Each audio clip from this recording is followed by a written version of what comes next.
Assalamualaikum warahmatullahi wabarakatuh. Perkenalkan, nama saya Kania, NPM 101200039 kelas C3 Manajemen dari STIS Tembi Bandung. Video ini saya buat untuk memenuhi tugas ujian akhir semester saya dalam mata kuliah perilaku konsumen mengenai loyalitas konsumen terhadap Bank Mandiri.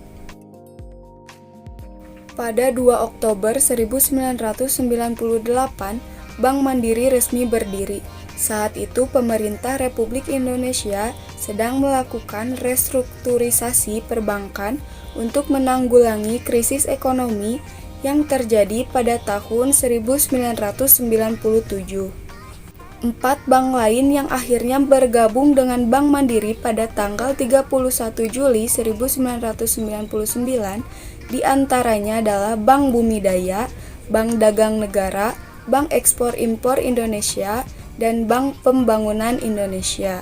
Sebagaimana yang tercatat pada profil Bank Mandiri, Bank BUMN ini melalui beberapa kali transformasi guna menyesuaikan dengan kebutuhan dasar masyarakat. Profil Bank Mandiri sebagai bank terbesar hingga hari ini telah mampu merengkuh segmen lintas kelas sehingga kebutuhan nasabahnya akan terpenuhi melalui program-program yang ditawarkan. Hal itu selaras dengan visi dan misi Bank Mandiri, yaitu menjadi partner finansial pilihan utama masyarakat.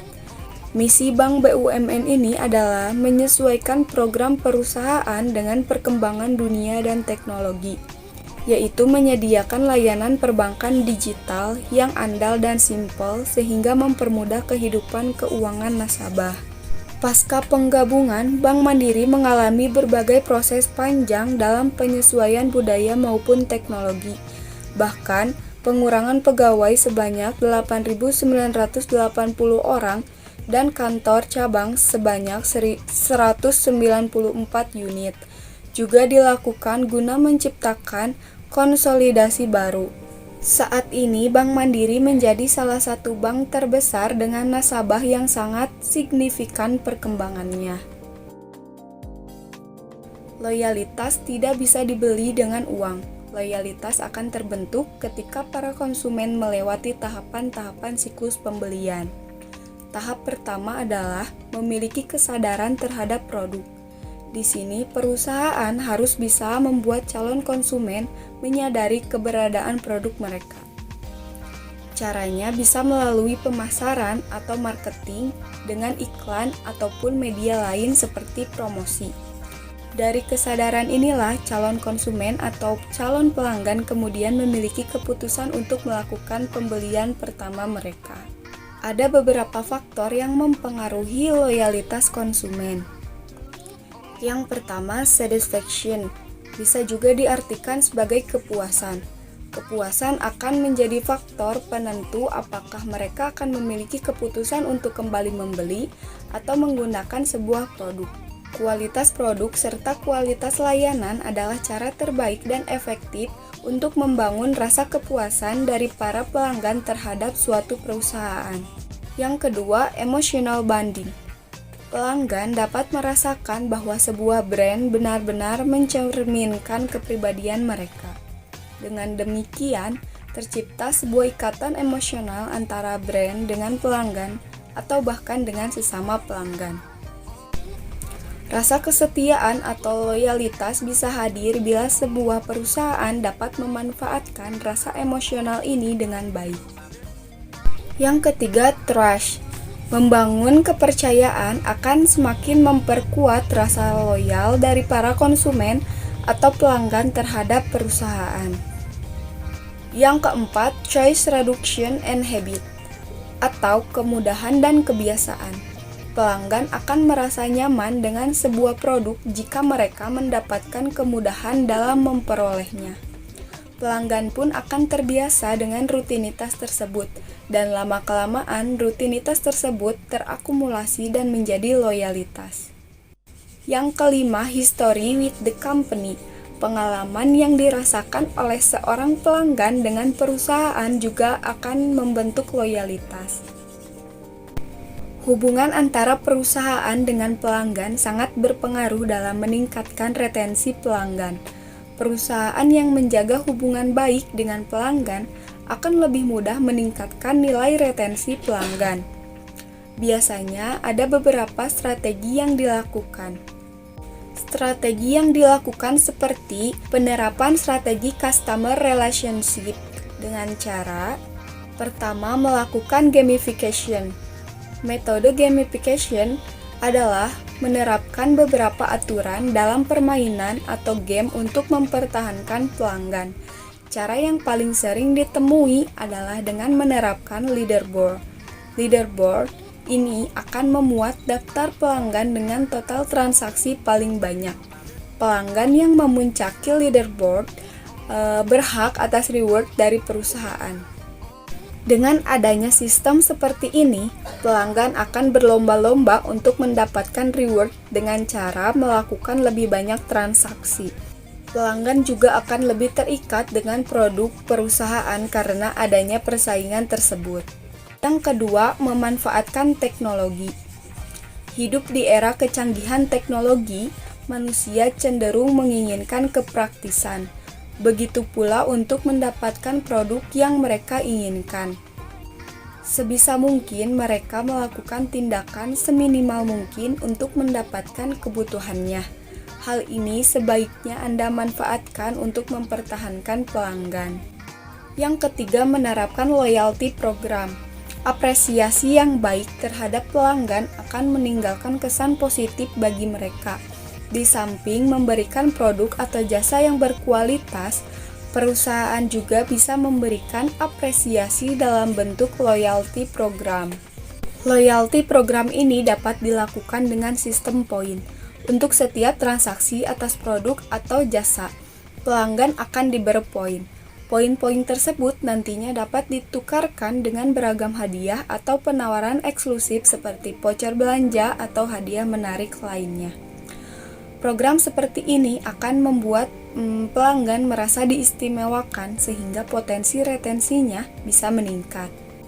Contohnya seperti Bank Mandiri mengadakan program Mandiri Vesta Point ataupun Livin Point. Program ini dirancang Bank Mandiri untuk meningkatkan loyalitas nasabah dengan cara pemberian poin ke setiap nasabah berdasarkan saldo rata-rata tabungan yang dimiliki nasabah serta transaksi yang dilakukan. Contohnya seperti Livin by Mandiri merupakan aplikasi mobile banking resmi dari Bank Mandiri, guna untuk mempermudah nasabah mendapatkan layanan perbankan secara online.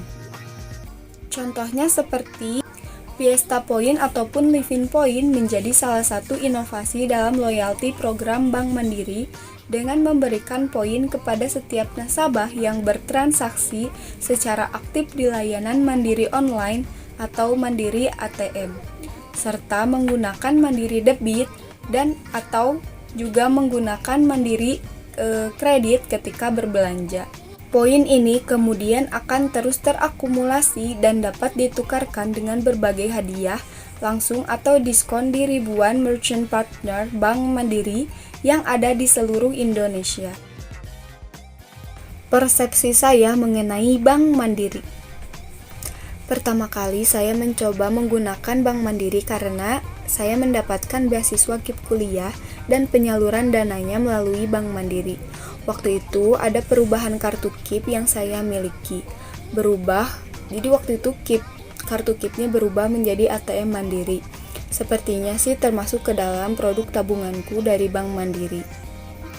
Saat pertama kali saya mendapatkan dana beasiswa, saya disuruh datang ke kampus. Kemudian pihak kampus memberikan informasi untuk datang ke cabang Mandiri yang telah ditetapkan. Saat saya datang ke Bank Mandiri, pelayanannya sangat baik. Teller dan customer service-nya juga sangat ramah, bahkan satpam di banknya juga sangat ramah. Dan mereka memberikan instruksi yang mudah untuk saya pahami. Waktu itu saya pernah mengalami kartu ATM saya terblokir karena saya lupa kode PIN saya. Kemudian saya datang ke bank dan di sana diarahkan dengan baik serta diberitahu untuk mengganti PIN saya. Waktu pelayanannya juga terbilang cepat dan sangat membantu. Pernah juga saya melakukan kesalahan karena mengambil semua saldo tabungan yang mengakibatkan dana beasiswa saya tidak kunjung masuk. Waktu itu saya datang ke bank untuk menanyakan apakah akun saya masih aktif atau yang saya takutkan adalah akun saya terblokir. Customer service pun kemudian membantu saya untuk mengecek. Ternyata benar, dana beasiswa tidak kunjung masuk karena saldo di rekening saya benar-benar nol. Kemudian customer service-nya mengingatkan saya untuk mengisi saldo. Waktu itu saya mengisi sebesar 20.000. Beliau juga mengingatkan saya untuk menyisakan saldo agar akun saya tidak dinonaktifkan. Menurut saya pelayanannya sangat baik dan juga sangat cepat. Mereka tetap ramah dan memberitahu dengan sangat jelas. Saat ini saya ingin tahu apakah ada produk mandiri yang cocok untuk saya, untuk tempat saya menabung, dan jika sudah ada yang cocok saya akan mencobanya karena saya sudah merasa sangat nyaman dan juga sangat aman terhadap Bank Mandiri. Sekian persepsi saya mengenai Bank Mandiri yang sudah saya pakai selama awal masuk kuliah hingga saat ini dan mungkin sampai ke depannya. Sekian video ini saya sampaikan, mohon maaf apabila ada kesalahan atau kekurangan dalam materi yang saya bahas. Terima kasih. Wassalamualaikum warahmatullahi wabarakatuh.